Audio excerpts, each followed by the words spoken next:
தமிழக அரசு தரப்பில் அரசாணையானது வெளியிடப்பட்டிருக்கிறது. அது தொடர்பான அண்மை செய்தியை பார்த்து வருகிறோம். தமிழகம் முழுவதும் இருக்கக்கூடிய சாலை மற்றும் மேம்பால பணிகளுக்காக 7500 கோடி ரூபாய் ஒதுக்கீடு செய்யப்பட்டு அதற்கான அரசாணையை தமிழக அரசு வெளியிட்டிருக்கிறது. அது குறித்தான அண்மை செய்திகளை பார்த்து வருகிறோம். இது தொடர்பான விவரங்களோடு இணைகிறார் எம்முடைய செய்தியாளர் பாரி. நிதியானது ஒதுக்கப்பட்டிருக்கிறது. இதுல முக்கியமாக இடம்பெற்றிருக்கும் திட்டங்கள் என்னென்ன?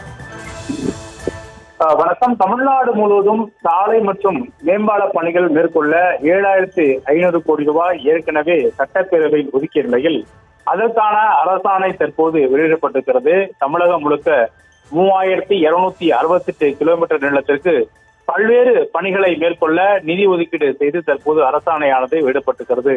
தமிழ்நாடு அரசின் நிதிநிலை அறிக்கை மற்றும் நெடுஞ்சாலைத்துறையின் மானிய கோரிக்கையின் போது ஏற்கனவே அறிவிக்கப்பட்ட திட்டத்தின் கீழ் தமிழகம் முழுக்க இருக்கக்கூடிய நகர்ப்புற சாலைகள், கிராம சாலைகள், தேசிய நெடுஞ்சாலைகள் என புதிய சாலைகளை உருவாக்குவதிலும், பழைய சாலைகளுக்கு செப்பனிடுதலும், பாலங்களை விரிவுபடுத்தலும் உள்ளிட்ட பல்வேறு பணிக்காக ஏற்கனவே நிதி ஒதுக்கப்பட்டு அதற்கான அரசாணை தற்போது வெளியிடப்பட்டிருக்கிறது.